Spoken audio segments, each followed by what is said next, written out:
Jose podcast. It's your girl Danie, and on this week's episode, I do have Principal Akbar from Westside High School. Hello. How you doing? Good. How are you? Welcome to Westside, the best side. Oh Lord. Thank you so much for having me, for being here. So, for the people who don't know who you are, tell them a little bit about yourself. All right, I need to look at my time because I'm a principal, so you know we can be long-winded. So, Principal Akbar Cook, born and raised in the West Ward of Newark, New Jersey. Teaching was in my family's DNA, just being a caregiver to the less fortunate. Started with my grandmother. She used to take in foster kids and adopted some of my cousins. Both my aunts were in education, my auntie and my umi. And they just sprinkled all those jewels on me. I want to say around about 14, 15, I started working at the life camp. And that's where I became the kid whisperer, as I call it. I really knew what the kids were thinking. I knew how to speak the language, had the pulse of what was going on.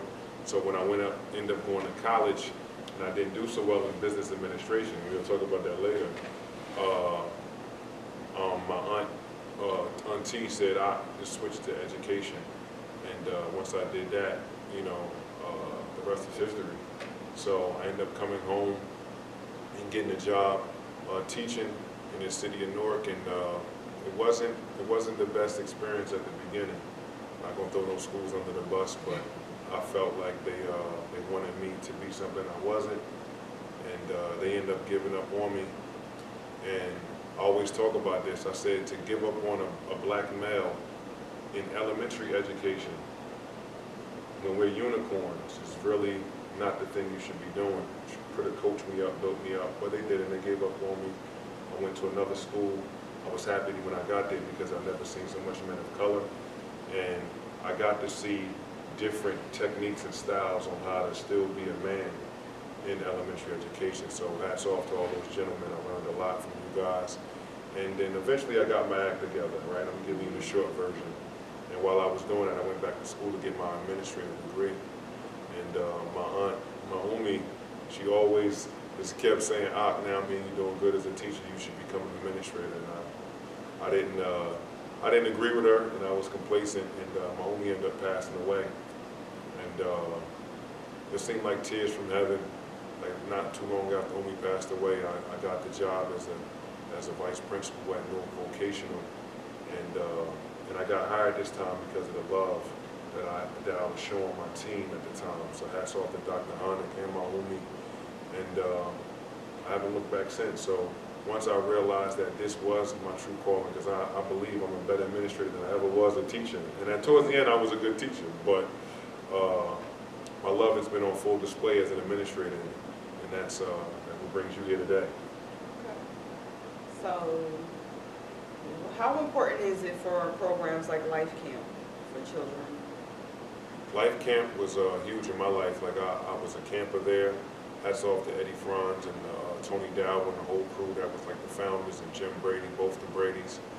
And yeah, I mean, we work with the Boys and Girls Club. We all know Miss Banks, she's still around, right? And I just think it was necessary to take inner city youth outside of the city and show them there's something different. Like I saw like my first cows and my first, those type of farm animals up there. Been on the farm, I rode on a horse, my sons learned how to ride a bike up there. We all learned how to swim. So it's good to take kids from out of this element, because most of the times they'll never be able to see those things.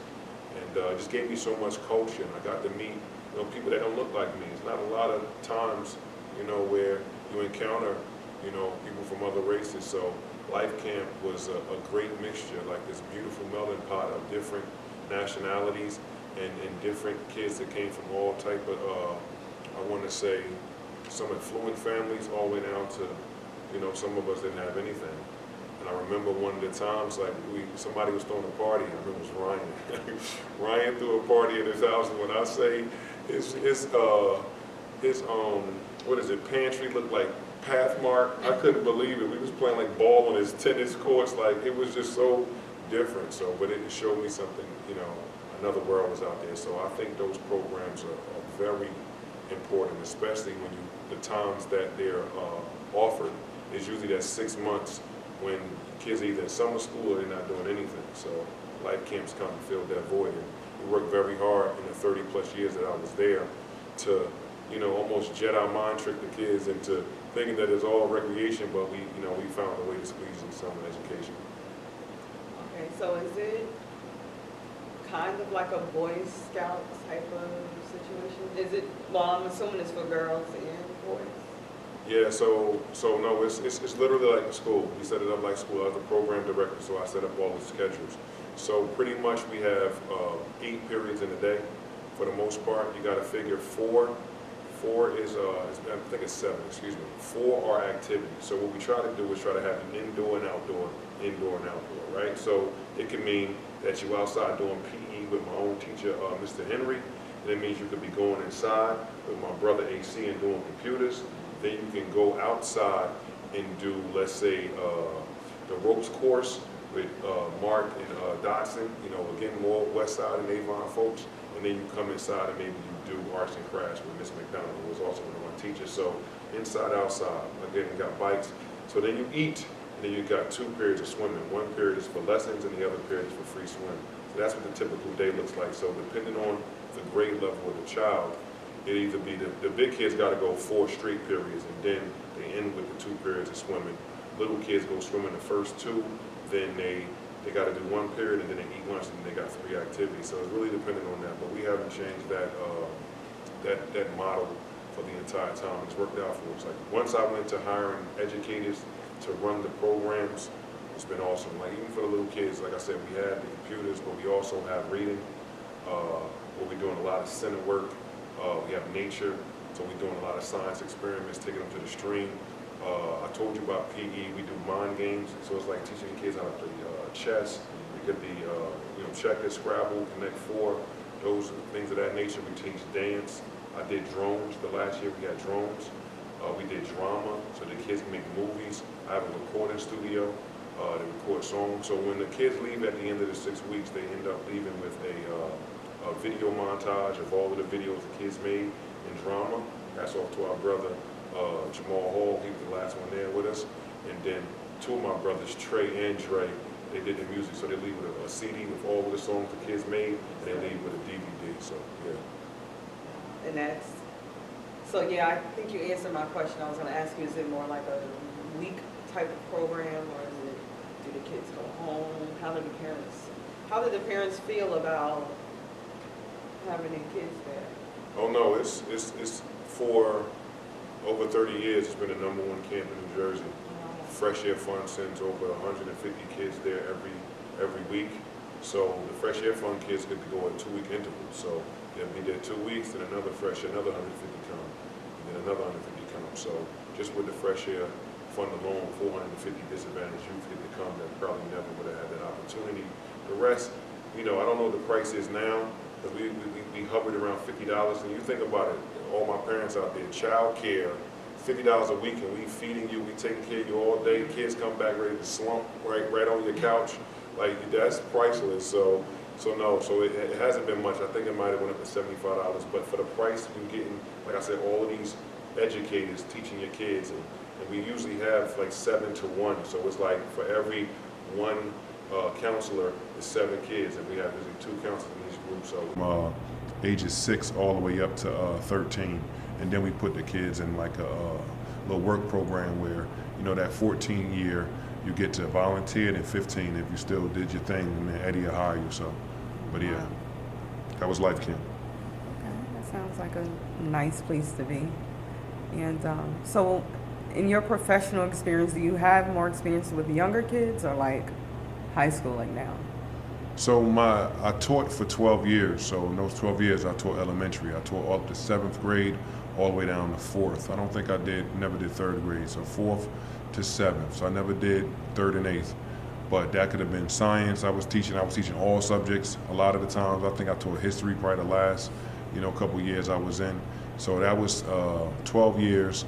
I left the teaching profession around 2012.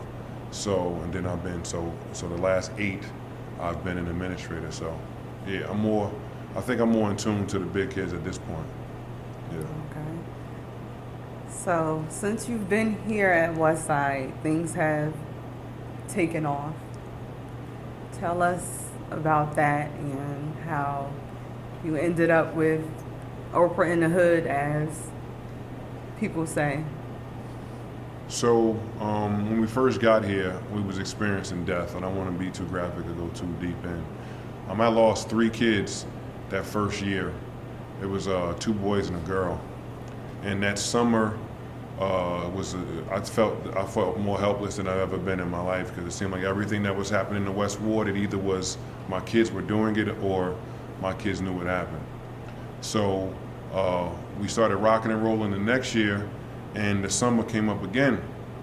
So now it was like, I'm a Boys and Girls Club kid, as we talked about, and I wanted to create that life camp / atmosphere of the Boys and Girls Club here at Westside. So it just seemed right that I spoke to my alumni, and we said, let's create it here. We called the lights on because you can drive by any hood at night, the school lights are on, right? So I said, the lights are on, you already have, the custodians there, and let's just throw some more loving people around that, and let's figure it out. First night, we had about 25 folks.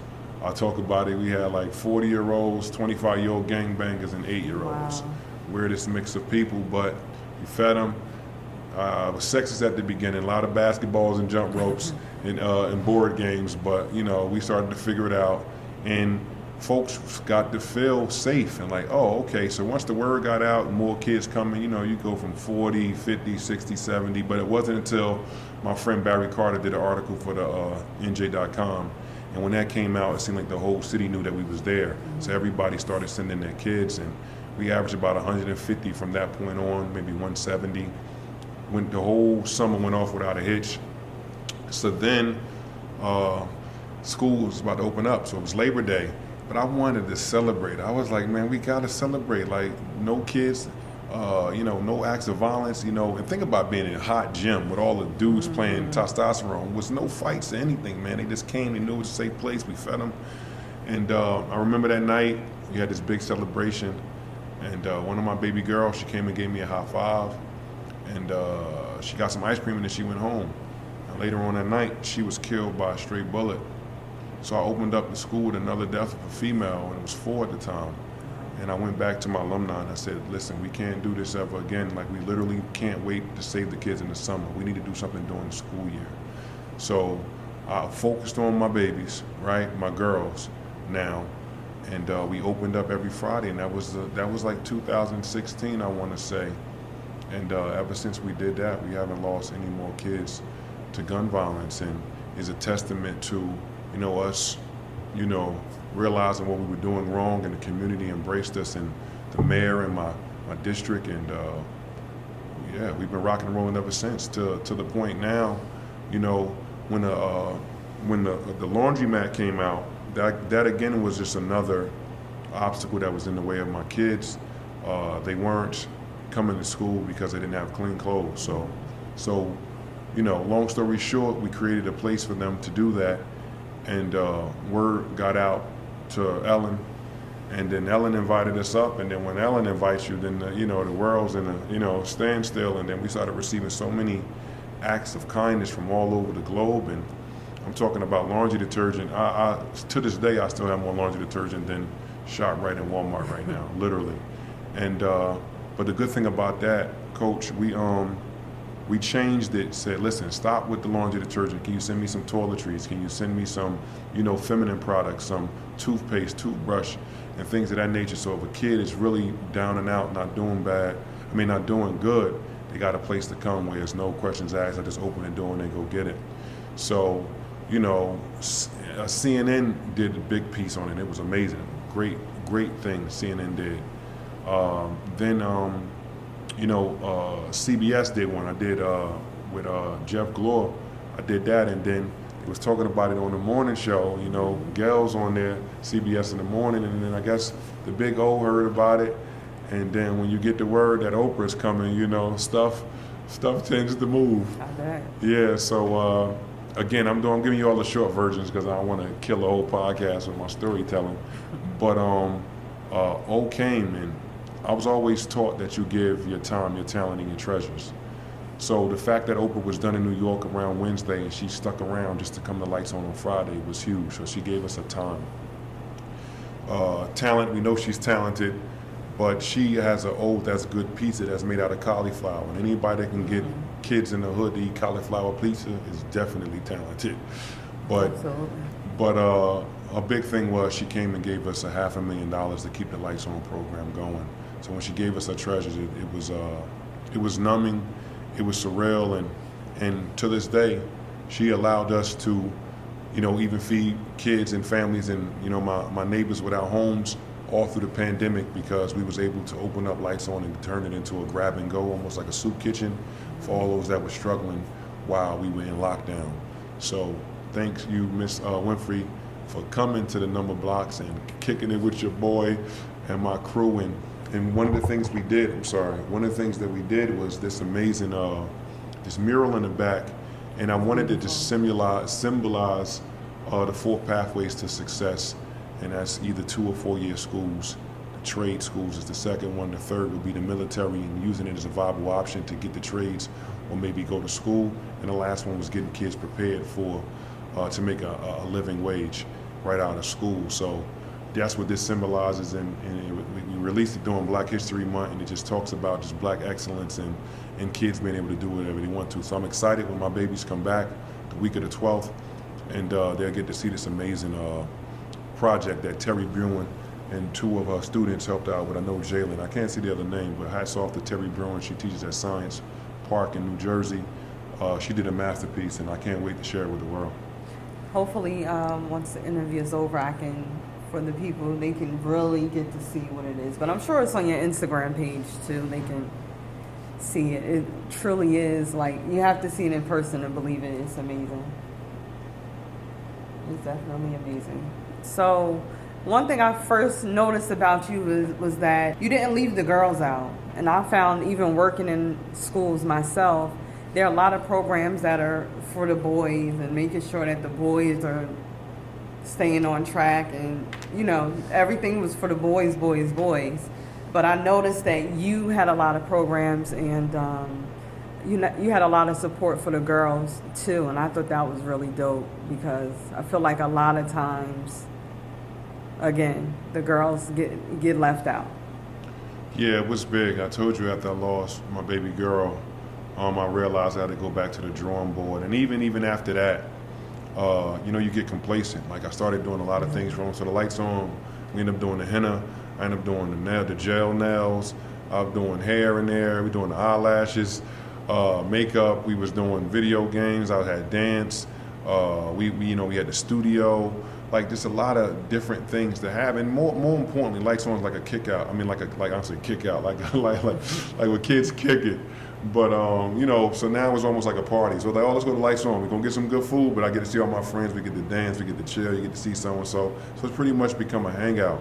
And we was doing good with that. And then I kind of fell back again, and then I started realizing my girls started doing some not so women things in my building, and I started reaching out to the ladies that are my board members. I reached out to my sister Heather B, and it was around the time that Harriet Tubman was dropping, so I took all my girls to see Harriet Tubman, my whole building. I bought out the movie theater, nice. And I took them and I just celebrated them, man. Like, listen, man, y'all queens, man. Don't ever let no dude or no one person you're in a relationship with talk down to you. Like, you run the world.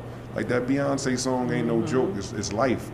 And once I started doing that, the baby girl started seeing that Cook is championing us again, and now I'm doing some more amazing things with them, and the sky's the limit, man. Hats off to my girls basketball team. They just won the first championship since I've been here, conference championship. So yeah, my girls are they're ready for the real world. Nice. And one thing I don't want to forget is the fact that there was some type of partnership with Coach, right? And transportation. Oh yeah. Can't forget about that. Yeah, so Coach USA, you guys know they do. They have the big. They have the line that goes up and down the South Orange Ave corridor, and around the time when I first got back, I want to say around Ellen, we had an incident that happened that was unfortunate, and I reached out to a good friend of mine, Jamie, and he was working at Coach at the time, and he was like, I got you. And then Coach came through and they gave all of the kids rides safe passage, basically, almost to and from West Side. So you got to figure that, you know, I do 2 different stops. So around 9 o'clock, I send my little middle school kids home. They turn to gremlins after 9. So I feed them. All right, y'all got to go. Like, y'all been here since 6, right? Y'all got to go. And that gives about an hour and 15 more to the high school kids and not have to worry about their siblings. But don't get it twisted. If one of the older kids had a sibling with them, a younger sibling, I let them stay. So we end up sending 2 buses home. So it was awesome just to have Coach step up for the whole summer. And the thing about it, they put Westside High School on the front of it and said Lights On program. So everybody up and down, from downtown all the way up to, you know, Dover got to see Westside High School, man. So it was real big, man. Thank you, Coach USA, for that. It really meant a lot to myself and to the parents, making sure their babies got home. So in addition to being principal, you are the basketball coach, correct? Yes, ma'am. Okay, so how long have you had this passion for this sport? Did you play? Yes, I played. I played all my life. I used to be in the backyard every day, me and Rob Palmer, and we'll play ball. End up getting a Division I scholarship to St. Catherine, which was a JUCO junior college. And there I got another Division I scholarship to Florida Atlantic University, and met some of my best friends to this day in both those places, in Kentucky and in Florida. I came back and I was with my good friend Eddie Franz, who's a mentor / big bro, you wanted this, like I said, mentor to me. And he was at Morristown Beard, and I was like, Eddie, I think I want to start coaching. Like, I want to coach. And he was like, well, good thing, because I got a JV position. You want to try? And yeah, I was like, yeah. So a lot of people think it's because you play ball you can coach. That is not the case. And generally, if you are a good basketball player, you pretty suck at like coaching. Like, we have a lot of examples of that. But I just basically mirrored Eddie. Eddie didn't sit down. I ain't sit down. One thing we did differently was Eddie would, you know, he'd be in a suit and then he'd change into a sweatsuit. He'd be on there, you know, doing this thing. I was like, nah, I'm dressing for the part. So I was on my Pat Riley, Jay Wright, so I had to be fresh on the sideline. So a lot of my plays to this day I got from Morristown Beard, and it was so great, man. Those kids up there, man, hats off to all my kids at Morristown Beard. Even though some of them came from some money, those kids will go through a brick wall for me, man. They trusted me, their parents trusted me, and we had a great time, man. We never could beat University at my JV team, you know, when we came down here, but it'd be like, yo, who that dude? Like, you from Newark? But I'd be coaching my butt off. We just never could pull it off. And then Eddie, he ended up beating University, and they was pretty good too. But so I got my start with Eddie Franz, and then I remember when I started coaching when I was at Belmont Runyon. I started doing elementary kids, and we started winning the first year. My first year, we made it to the playoffs. The next year, we won 3 out of the last 4. So a lot of people, you know, at the time was questioning, because now, let me go back a little bit. While I was winning at Belmont Runyon, I got the head coaching job at Newark Vocational, right? So then there'd be fans in the stands, always had their 2 cents, like, he don't know what he's doing. First and foremost, me and my team, we cornered the elementary market. We ran elementary basketball. I'm looking at the camera. Mark wanted Avon boys for the big boys. Dotson one for the big girls. Kirk Parsons one for the little girls. Cook one for the little boys. Me and Craig. So we ran it. So I'm saying, I'm listening to these note jokers like, we beat all of y'all. So how dare you question my antics and my, you know, and my stuff that we're doing with these kids? And slowly but surely, after that first couple of years, I started building that culture. I started getting my kids that I had since 2nd grade, the Yachties, the Kirks, and all of that. We started winning at Newark Vocational. That's all to my boy Fonz. You know, there's so many to name, but Fonz and Maul and you know, Rel and Dre and all of that, both Rel. So we started winning down there. Then we got the news that it was coming to Westside, and they were like, oh, Westside is gonna stay the same. No, it's not. We run this. Like, right, we run this. And if it wasn't My boy Brad beat us at Norfolk my last year there. Hats off to them at Bloomfield Tech. He was at the time. But we got the West Side that first year. We won the Christmas tournament, my only one. We won it, and we ended up losing in the semis to Colonia with that team. But it was a learning experience, man. Anybody knows that ever won a championship, man, you got to go through those tears. You got to go through those nights of second guessing yourself and wondering if you did right by them. And then the next year, it was ball game. You know, Isaiah Reyes came over with the crew I already had. We won that state championship. The next year, it was all my kids. You know, big Qua came, but then we won this big ring right here. We went back to back. It's a nice ring. Yeah.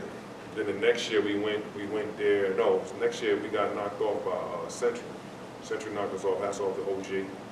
And then the following year we only won the North because we lost to Haddonfield.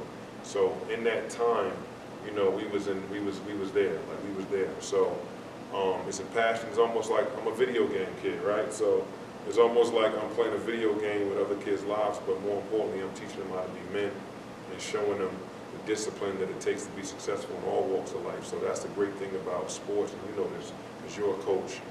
But yeah, man, just like I said, any coaches, man, don't listen to people in the stands, man. Just don't.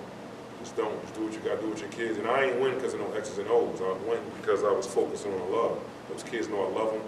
I don't care about no, you're not supposed to take a kid home. How dare I get in my car and drive home in my nice little warm car and leave my kid on the corner? Crazy. So when we say, forget about me, I love you, that's for real. Because I'll put my kids in the car and I'll take them home. So I'm not saying everybody can do that because you get in trouble. That might, you know, they say that might be your ass, Mr. Postman. But that's how we talk about family. So that's what we've been doing, and we've been winning, man.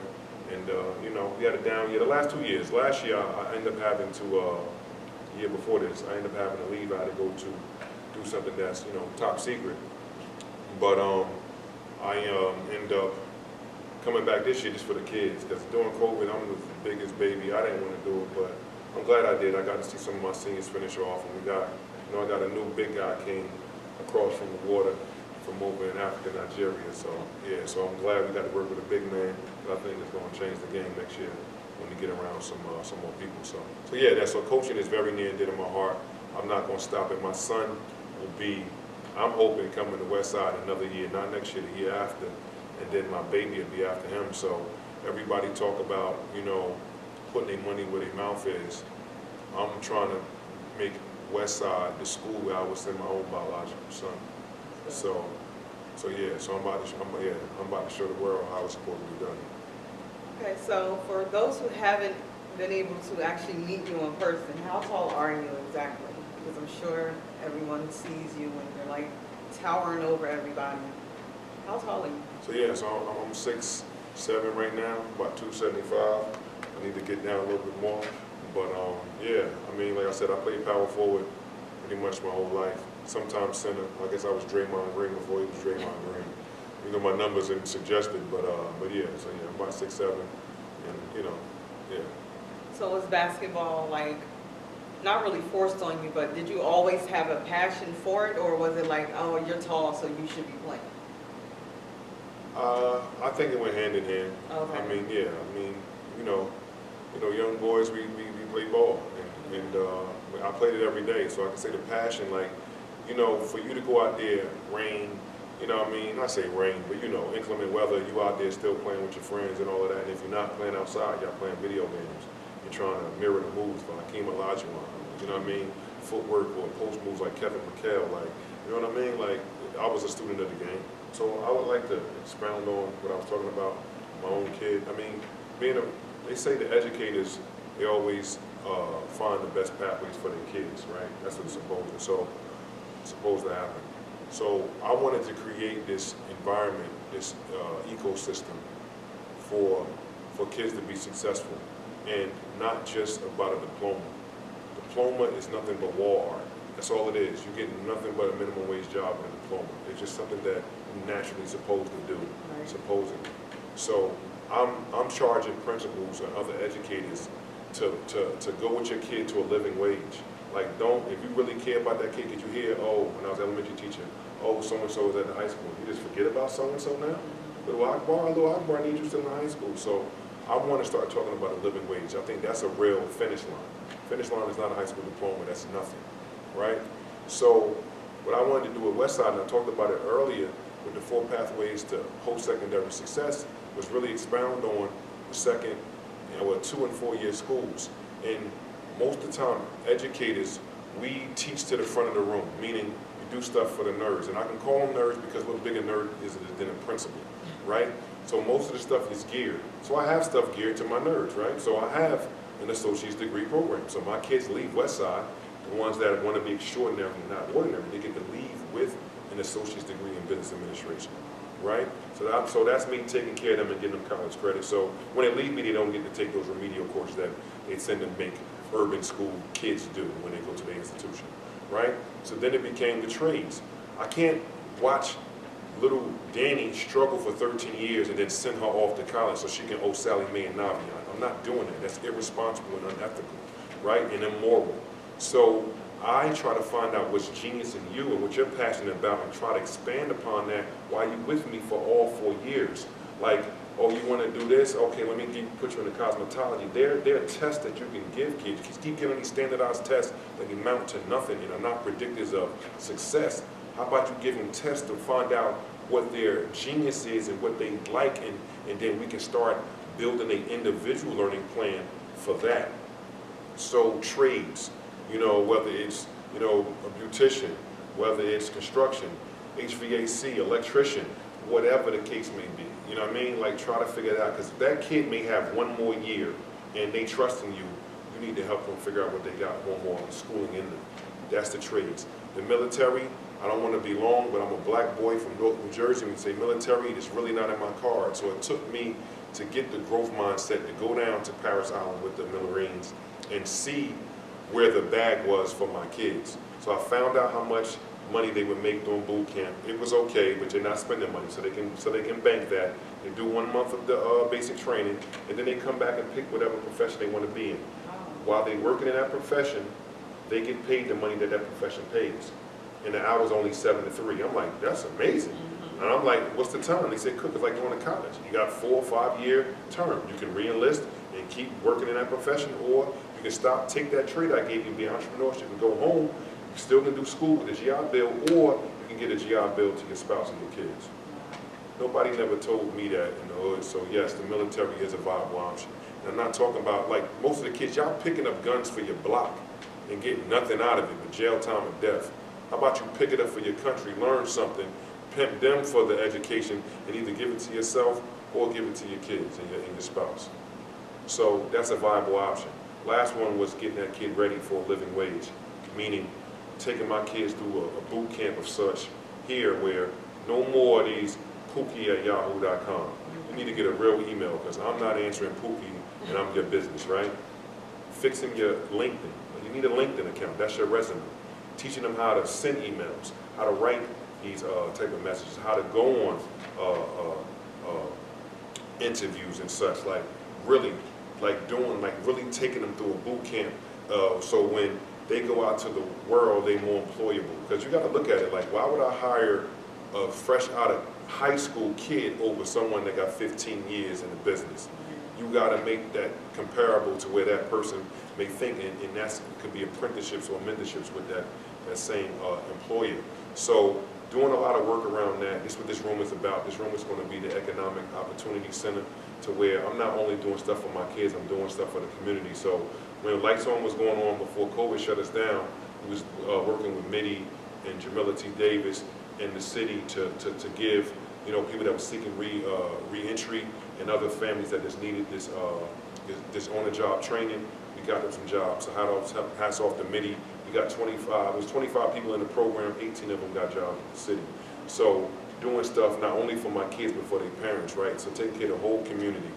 And again, far as downstairs, like I have about 28% special needs, and my special needs programs are dealing with severe learning disabilities and moderate.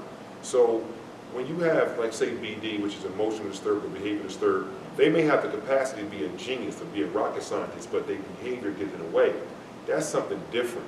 You just got to work on temperament with that baby. But when your baby has a severe learning disability, you need to think of other ways, because college may not be in its cards. You can build them up to that tolerance, but most people got to realize that you have to train that kid to be an advocate, because most colleges are not going to tell you, oh yeah, we take special needs children, and when you get there, they're like, oh, the kid got to be an advocate for himself. Like, you know, and this is why I'm mad at education, because we don't teach kids how to be advocates, because we give them an aide, we give them a second teacher, we give them all of these things, and then when they graduate, it's like, okay, now you're on your own. That baby's been enabled and coddled for 13 years, and now you think they're going to be the advocate, they're going to be like this politician for themselves? No. So we're almost setting our kids up. But I'm not saying that baby got to go welcome to Walmart. I'm not saying that.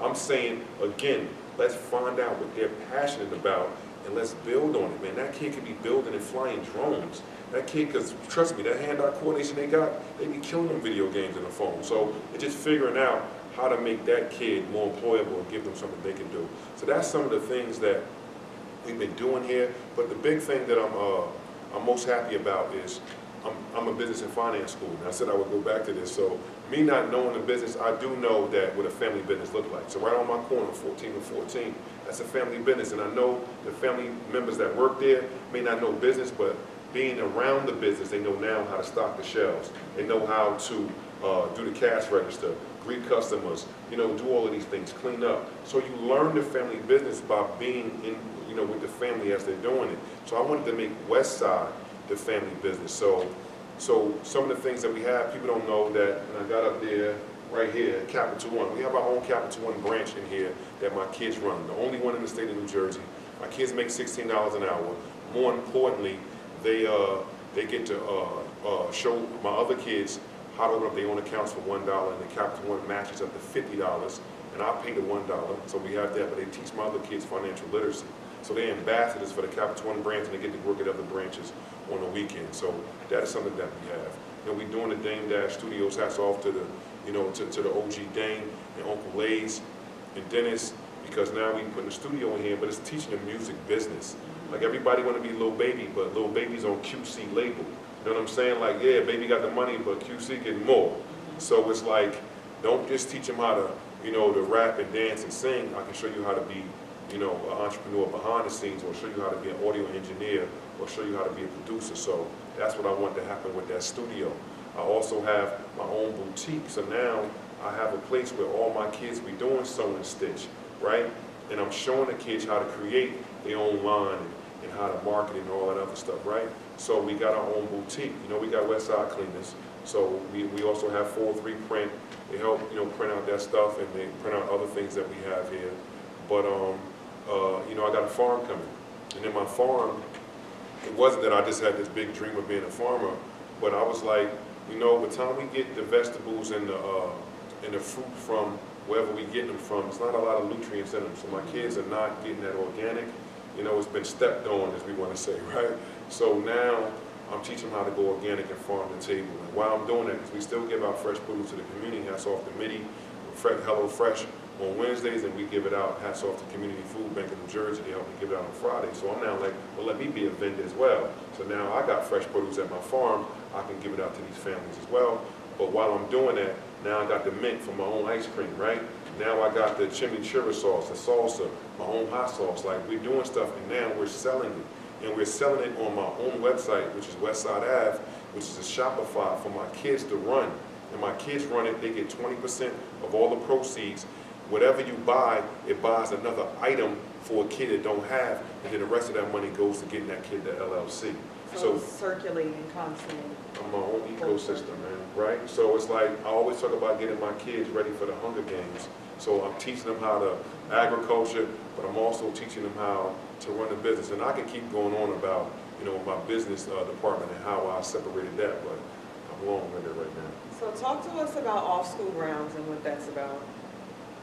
So you had my brother Dennis on here the last time around, and OSG, what it means to me, it was a coalition, right? This was a brotherhood and a sisterhood of just dope people.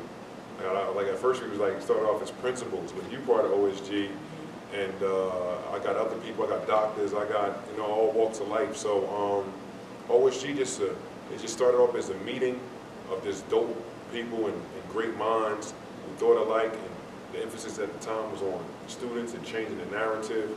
And it came at a awesome time because we all were so lonely, man. Like when COVID shut the world down, it's still to this day, like I'm not back in my building, I'll be back in about another week or so. Like it's been the hardest, years of work for me because it's just nonstop. Like there's no downtime. Like somebody always needs you, and ways you could seek, like a breather by just sitting with some kids and talking about life and say my economic opportunity center is not the case. They know you at all times. They want you to hop on a Zoom or WebEx or doggone whatever, Skype.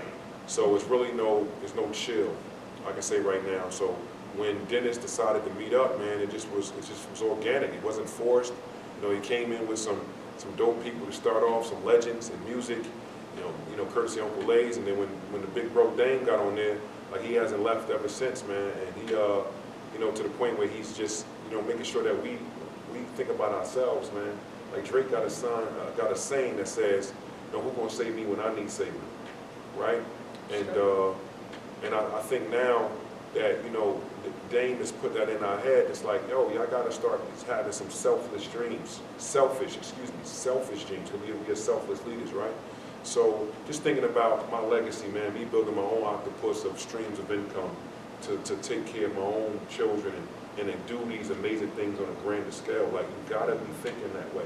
And Dane been telling us this for years, but we wasn't listening. And now I think everybody is listening. So OSG is just a bunch of dope people that push each other to be the best at what they be. And I call Dennis the RZA because he got Wu-Tang. I don't know if I'm Old Dirty or Meth, but you know what I'm saying? Like I'm one of the first out the gate. And Dennis just, him and Denise and like I said, Lays and Dame and the rest of the team, they put that battery in my back to make me think I can do anything. I mean, I know we're gonna talk about my book, but I wasn't thinking about a book. You know what I mean? Like, and it's not that I don't read books. Like, I'm a movie guy. So if you wrote like a book you want me to see the movie, I'm going to go see the movie. I want to see the finished product because you hear too much, I like the book better than the movie. Mm-hmm. I'm not going to ever witness that because I am going to watch the movie, right? But I do read for clarity. I read informational text. You can be like, it's a dope article on how to motivate kids to be da-da-da-da. I'm on it. That's how I read. More complex text, not the once upon a time stuff. So when Dennis was like, man, well, let me tell you how it started. So some big known companies, I'm not gonna say them, two of the biggest names in book writing, they reached out to me and they said, could we want you to do a book? And I'm listening, and I don't know the game. And all said and done, they said they was gonna give me $1.50 per copy. And I just knew, like, wait, we gonna sell that book for $30 and I'm getting $1.50? Like, this ain't like, you know what I mean? Like, this ain't what y'all used to do to rappers. Like, what Jay said, like, I'm overcharging jokers for what they did to the Cold Crush. I'm not getting $1.50. I know my worth. Right. Like, I'm not doing it. Like, I'd rather keep it to myself and, like, and not even being funny, like, who can, like, what PR person can make me hotter than I was? Right. You know what I'm saying? Like, Oprah came here, or Ellen twice. Like, nobody's doing that. So I have to, put that on me. Like, well, me and Stubby used to talk about Kentucky, put me on anybody. Like, I'm gonna make it work. So Dennis was like, man, enough said, like, let's do it. And then we ain't know nothing. Like, we literally was like, okay, where we start at? Like, you know what I mean? So we had to put, people around us, hats off to my, my teachers. I had my Bella help me in here, Miss Clark, you know what I mean? We had other people help read it. And it's not a biography. I definitely wasn't doing that. That's not for this. You know what I mean? It's more like, listen, I told you about me coaching and how love made me get through. Mm-hmm. All these amazing things you're seeing now, it's love. So I wanted to focus on that, and hats off to my boy Lava, Sha Lava. Lava, I wanted to call the book Leading with Love, and somebody else got that title. I automatically called my brother Sha. I said, Sha, listen, I know you got to focus on the love, and Sha always talked to me about this. When I was winning championships and I couldn't believe people were still hating on us, I'm like, how they hating? I won for the city. And he was like, man, stop focusing on the hate, focus on the love, man. So Sha told me this years ago, 2000. He always been saying it, but it really stuck to me around 2017 when he won his last championship. And I put it in my post. I said, Sha told me focus on love. That's what I'm going to do. So I reached out to Sha. He said, as long as you're doing it, my boy, I'm with you. So give me my own colorway. This is it right here. You know what I'm saying? Oh, you already know. That's Danie and the team helped me do that one right there. But these are going to come out with the book and all that. Well, since we talking about it. I was about to say, Yeah. So these are the books right here. These still in the, you know what I mean? These are the books. But the big boy, I want to show everybody, sorry for that loud sound, is we got the boxes coming. You feel me? Like we got the boxes coming. And when you come in the box, like first off, so when you go in there, you see that OSG in there.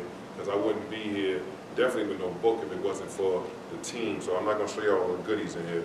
Hats off to Principal Rob, you know, Amen Rob, best-selling author Amen Rob, for putting, again, that battery in our back. He did a box, and I was like, oh my God, he had the buttons, the pens, he had the journals, he had all type of stuff in there, the boat, the shirt. So I was like, you got to step it up. And I'm expecting somebody that's after me to step it up as well, whether it's Jacko, whether it's Riley, whether it's Sakina, whether it's like Sean 399, whoever it is, the next person got to step up. But we cannot forget my sister, Rochelle Hines, principal. She designed the box. She got the trinkets inside. It is really dope. Like, I can't wait. You know what I mean? Like, see, and I still got room. And literally, I wear 16, and I took my shoe off the other day, and it fit on top of this box. So this is literally like, you know, Ray, we all sneakerheads. So it's almost like a sneaker box, man. So yeah, hats off to Live, hats off to the whole OSG, man. I can't wait till it come out, you guys, to read it. But again, it's almost a how-to manual to lead your organization with love. It doesn't. You don't have to be in education. Like I told you, I coached. You can be a custodian leading your team. You could be a Fortune 500. Like when everybody is a stakeholder, you won't believe what happens, man. Like that dictator you pounded it, that don't work no more, man. We all know we dope. So you might as well get insight from all of us and let's do this thing together. Like, again, I want to keep quoting Drake, but you know, people say it all the time, like, what's the point of flying in first class if my brothers ain't there? You know what I mean? So when I go, I want to go with my team, and that's what it is. So when I left Northern Vocational, my team came with me. If I leave here, my team gonna go with me. Life Camp, my team there. Like everything I've done that's been successful, I always have my day ones with me, because you don't need yes people around you, right? You need people that's going to check your chin when it's time. They don't want to hear that, oh, I'm Hollywood cook, and they don't want to hear none of that. They're like, man, I was with you when, you know what I mean, you didn't have anything. So yeah, so that's what Focus on the Love is about. It's literally just saying, this is how you do it, and if you're doing it with love, I don't see how you can go wrong. It's a wonderful way to live and to share your experiences with others. That's major. So what can we be on the lookout for? What's coming up for Westside? Or for you? So for Westside, what I'm most happy about is my gym is about to be done. All you naysayers, what Live said, Focus on the Love, all you naysayers said that we never was going to get wood floors. I got wood floor. Hats off to Matrix, you know, Rich and Joe, and the whole team that came along. We needed a new roof, and we needed air conditioning. Yes. So we got so we got a roof, air conditioning, we got new windows, we got new electrical, and then the board sort of loved these gentlemen that showed us, so they gave me the wood floor. We getting an awesome design. I'm getting down. Before we had to crank it up and do all of that stuff, so now we get motorized. Like we going next level. And then I just spoke to Superintendent Leon, getting my new fitness center down there. You know what I'm saying? And I'm yeah, it's gonna be crazy. So yeah, I'm excited about that. As soon as that work is done, they excavated for my farm. So I got a hydroponic greenhouse, I got an outdoor kitchen, I got an outdoor classroom, I got a composting station, I got 120 vegetable beds, I got this fruit and nut tree orchard. I got trees from Venezuela, man, apricot trees, man. Like I can't wait. So that's next up. I got this mural artist, the dopest mural artist in the world, besides Terry Bruin. We're gonna do this amazing mural outside. I got this big, beautiful gate going up because you got to protect what you invest in, right? So we got that coming. The Dame Dash Studios. Hats off again to Uncle Lays for designing the most dopest a studio, I think, on the planet. I don't care if it's D&D. I don't care if it's, you know, Powerhouse, whatever. Like we got, you know, listen, we doing some things down there, and I can't wait till y'all see it. So we got that on the way. My kids are coming back. What more excitement than my baby's coming back the week of the 12th, April 12th. I can't wait to see them. I want to make sure I keep them safe. And just all the possibilities. I got a salon coming downstairs. Hats off to Ms. Daniels. We got a salon coming downstairs. I'm trying to think, you know, Rouse, I'm working with Ray Rouse. They gave me a good bit of money to do my home economics room over. I'm getting a new kitchen down there. I'm gonna be teaching home economics again, so no more that you can't sew a button or hem your pants or you don't know how to use a washer and dryer. So we're gonna be doing that. We're working with Mikey Likes It Ice Cream. We got our own flavors. We got the mint condition. Because you know we got the green, right? So we got mint condition. We got the Incredible Hulk, which is not green, but we got the Incredible Hulk. And we got this pistachio flavor. So I got 3 flavors coming out. And all of that is coming out on Westside Ave. Again, that's the platform, the Shopify account where you can buy this merch right here. You can buy the books. You can buy everything. And my kids get money from it. But more importantly, I'm showing my kids how to be entrepreneurs, and that money is going back to buy kids that's less fortunate, the same thing. And then I'm going to give all the kids that want to have an LLC, and know the tax stuff, because I want to give kids a bill, but all the kids that are ready for that life of being a real entrepreneur with their own LLC, that money is going to go pay for that too. So again, keep creating my own ecosystem. So got a lot of things coming, Coach Danie, but yeah, I'm excited. Westside is a one-stop shop for all of your needs. I think that's dope. But I can't let you get out of here without even mentioning the soccer field. You gotta tell us a little bit about that. Oh yeah, my bad. I'm sorry, man. Sorry, Wells Fargo and the Red Bulls. There's just so much stuff going on. I forgot, man. But yeah, so no, we have a Red Bulls, Wells Fargo, and Musco, and my district. You know, it's a lot of times, you know, we have a lot of, you know, Portuguese, and we have, you know, Latinx families here, and those sports seem to gravitate towards those areas. But I'm like, listen, man, I got my Jamaican massive here, I got my West African kids here, and I still have my Latinx kids here. So it was like, yo, why don't you throw one in the hood right here on South Orange Ave? So they gave me 2 soccer pitches back there. Again, Red Bulls, Musco, we got Wells Fargo. They all put out there a beautiful soccer pitch, and now my kids don't gotta go, you know, trying to steal time on other people's fields. They got it right there where they can work on their skills. And hopefully now I can bring female soccer back to Westside. But in the meantime, my soccer team just won the championship, not last year, but the year before. We working, man. We definitely working, man. And again, don't forget my baby girls. My girls basketball team, they won their first ever, when I say first ever, in the last 8 years that we've been here, they won the first conference championship. So hats off to my lady riders. Wonderful. Congratulations. And we got a podcast coming. Oh. And a radio station. Inside the Dame Dash Studios, hats off to Dr. Dre, my Dre, Andre Robinson. They did their first podcast / radio station the other day, man. It's called, I'm going to forget it. I know it's like the Rough Rider Bunch, like the Rough Bunch or something. Nice. But it's on Rough Rider Radio. So be on the lookout for that. And yeah, man, there's no stopping us, man. Like I said, I'm getting my building ready for my own sons. And that's the only way I think you should lead, man. I think I would have failed myself if I didn't build a place where my own kids can go. So, yeah, I'm with it. Westside. So now Westside Ave, is it up and running as of right now? WestsideAve.com. I mean, you can go see it, but we still working out the kinks. I'm still trying to put the product up there. So I ain't do the official launch, but you can go look at it. We have some jewelry up there. We used to work with a company that had a lot of jewelry left over, and they gave it to us free of cost. And again, all of that stuff is going back. And now when you say you buy the jewelry, not giving kids jewelry, I'm giving some kids that may be in shelters some costume jewelry, you know what I mean, to make them feel confident about themselves. I'm not saying that makes them confident, but letting them realize that, you know, it's all worth it. So yeah, WestsideAve.com is up and running for you to go look at. We ain't hit the pay button yet, but I want to get testimonials for kids, because right now I got 5 of my kids that's going to say, look, buy from Akbar, buy from Danie, and I'll tell you my background story. Like, listen, man, I'm the oldest of 2 kids. I'm supporting my sister, my grandmother, my mother, and da-da-da-da. So you can say, all right, I want to support Ak, or you say, Danie, I'm the youngest of so-and-so. I'm a first-generation kid from Nigeria, and I want to show my other, you know, people that look like me what they can do. So when they give you that testimonial, like, how crazy is that going to be? You're going to be able to like push that button and support a kid, because, you know, I'm just really trying to take entrepreneurship to a whole nother level, man, and I can't wait to show you that, guys. So right now, WestsideAve.com is up, but it's not. You can't click the button to get my hot sauce or my Mikey Likes It ice cream. Oh, that's amazing. And I want to say thank you for your time. You are like a real life superhero and doing big things out here for the community. We all appreciate you and all that you're doing. When can we expect the book?